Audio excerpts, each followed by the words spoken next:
Dayton ug iyang asawang bulanon magtiayon sa lalawigan sa Bohol. ng isang dayuhan at ang kanyang asawang Pilipina.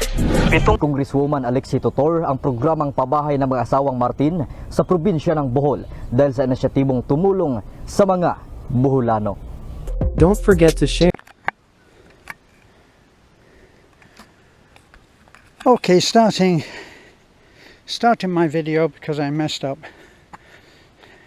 I'm using this GoPro, which I wasn't used to, and without paying attention, had the bloody thing round the wrong way. Well, I guess I'm an old fart, so I can be forgiven for some of these things. So I got most of the dogs with me, and they've run far ahead. So this is one of those little spots here where we really could do with it being widened, but it goes between trees, and you could widen it in one place and you wouldn't be able to widen it in another. But there's a big palm there and a palm here. What could we do? So we soldier through.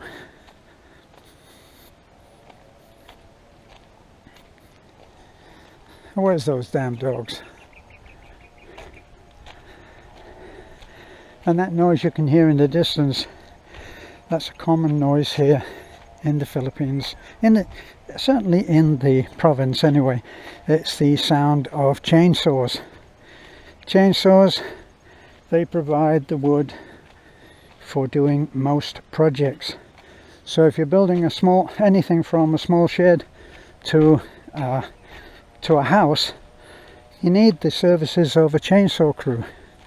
And what they do is they come along, you point them to the tree that you have either bought or own, and they will cut that down. And if you tell them what you need, in other words, if you say we're going to build a house that is 17 by 16, that's usually our requirement, probably 17 by 16, and they will do you a cut list that will allow you to do that without you telling them a damn thing.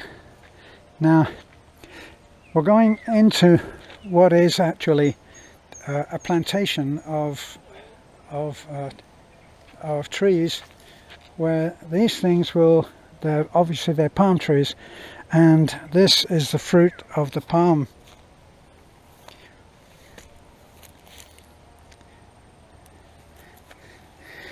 Look, if you look here,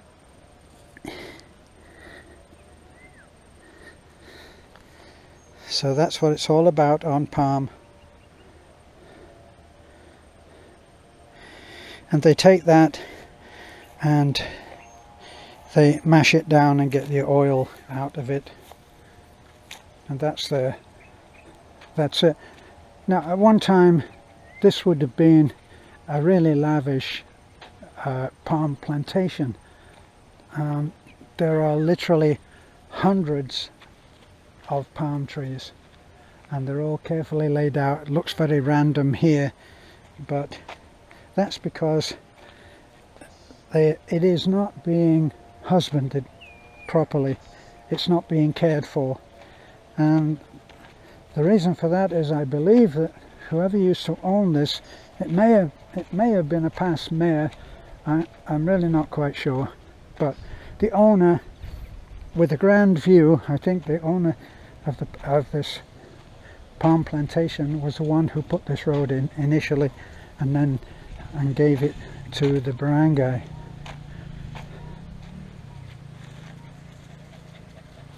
I thought I heard a motorcycle. But all of these palms would give quite a harvest, but you can see that there's just a little by the road. Bogey! What's he looking so happy about? So if you can see, they are done in lines, orderly lines, but all of this crap should all be taken off if you look at that, there's one that's died, unfortunately. So now way over the back of there is a series which you should be able to see. Look, rice fields tiered away from us from here, so it's going up that side of the hill, and as I said, they tier them so that each rice field, once the water has passed through, passes on to the next rice field, which is how it works right down to our creek.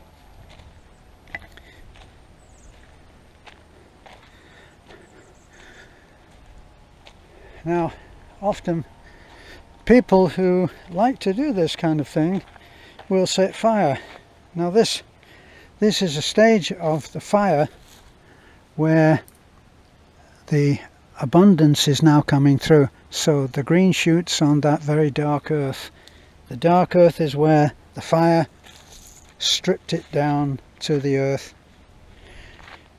Fire passes very, very quickly, so the palm trees survive it. It passes them by. They'll get some damage, but not enough to kill them. But you can see the black there of the fire, and then the nice green shoots. Beth always says, and who am I to disagree? She always says that that's so that the carabao can eat fresh green grass. Although that's sawgrass, and believe me, it gets its name for a very good reason.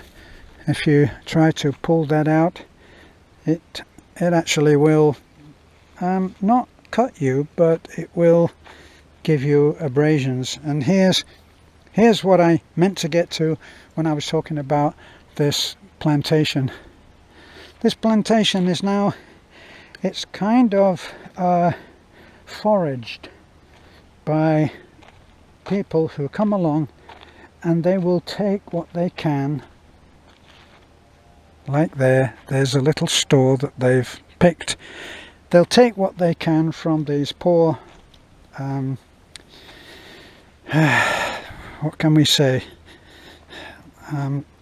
ignored, ill-treated, neglected would be the word, and these neglected trees will still give them some small return, like an extremely mini harvest.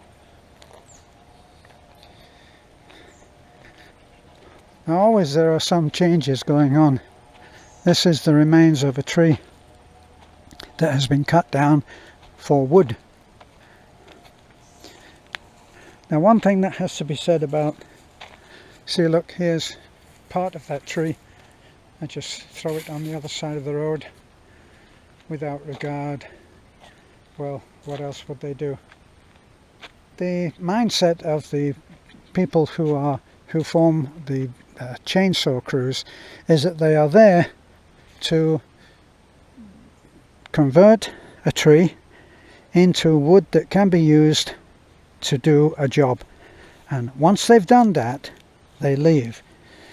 Now, as much as they can, they will not block. See, there's part of the tree, and they won't block the road, but they won't go overboard into tidying up. And whatever's left is whatever's left. It's not their job.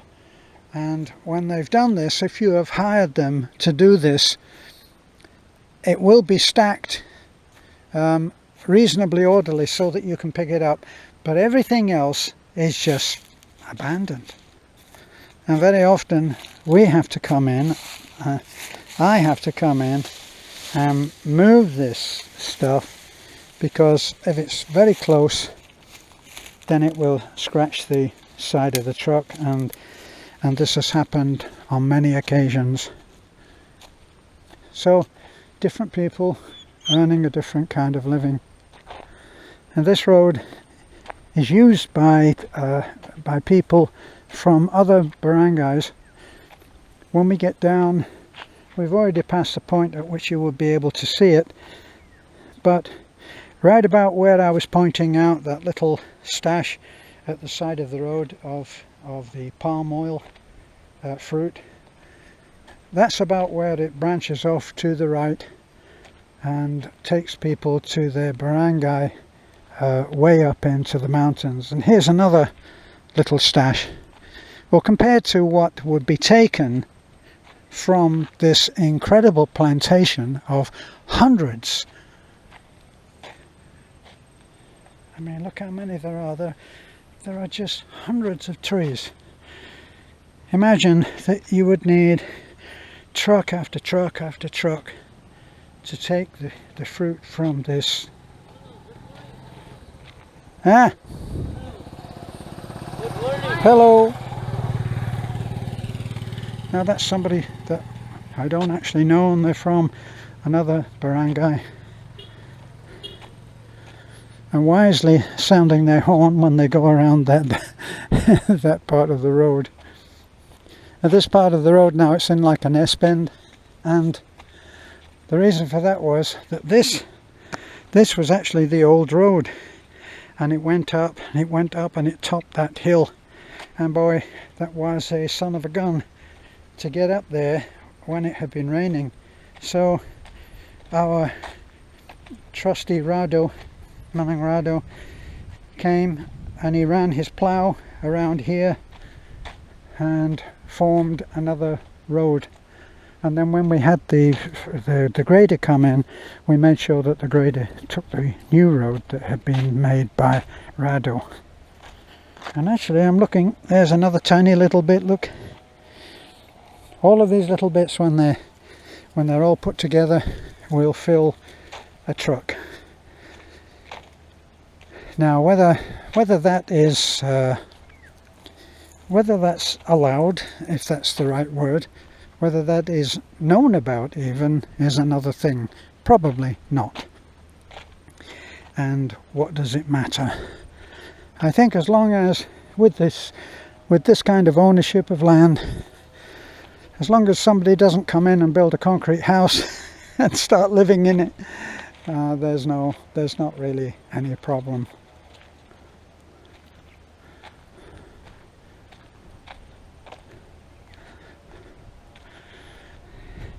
So we'll be getting close soon to the actual house that I told you about, that we were planning on moving in and cladding in secret.